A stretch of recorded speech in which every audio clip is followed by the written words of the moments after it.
continuación vamos a resolver un ejercicio de encontrar los circuitos equivalentes de Thevenin y Norton, pero para el caso 3.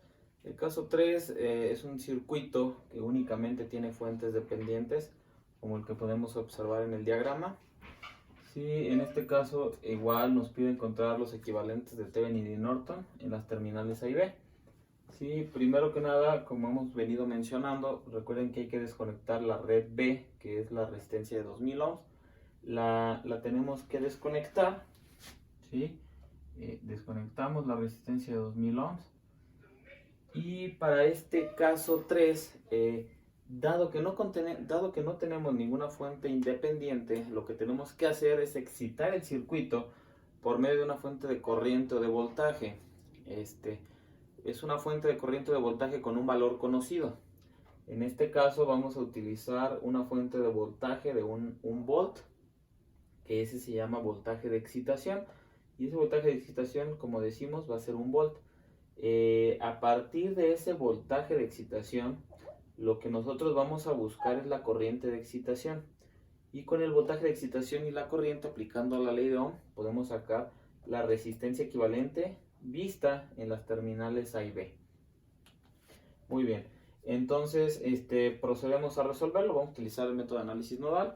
Definimos el nodo inferior como el nodo de referencia, y recuerden que las fuentes de voltaje no adyacentes al nodo de referencia se tienen que convertir en un supernodo. Entonces este sería nuestro supernodo. Definimos las variables de voltaje nodal.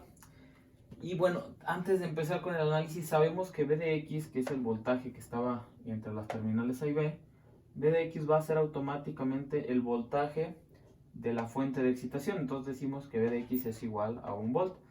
Y procedemos ahora, vamos a analizar la fuente de voltaje en el supernodo. De esta fuente del supernodo tenemos V2 menos V de X es igual a 3Vx, que es lo que tenemos aquí. Sabiendo que V de X es igual a 1 volt, entonces podemos decir que V2 es igual a 4 volts. Posteriormente aplicamos una LSK al nodo 3, entonces tendríamos V3 menos 1, que es V de X igual a 1 volt, V3 menos 1 sobre 1100, más V3 menos V2 sobre 1500, más V3 menos 0 sobre 1200, menos 0.1 V de X igual a 0.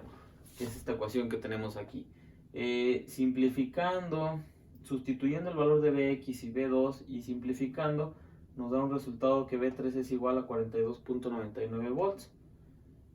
A partir de eso, bueno, ya tenemos V3, V2 y Vx. Ahora lo que vamos a hacer es aplicar una LSK en el supernodo.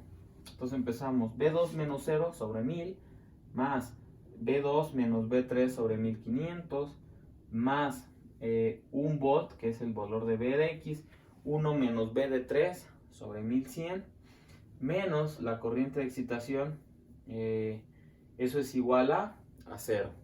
¿Sí? Sustituyendo los datos V2 y V de 3, nos da una corriente de excitación de 0.06 amperes. Y como comentamos al principio, finalmente la resistencia equivalente se obtiene de dividir el voltaje de excitación entre la corriente de excitación, dándonos una resistencia equivalente de 16.62 ohms. ¿Sí? Básicamente el equivalente de Thevenin y el de Norton está compuesto, para este caso 3, únicamente por la resistencia equivalente. Y esa resistencia equivalente es la misma para el equivalente de Thevenin y el de Norton.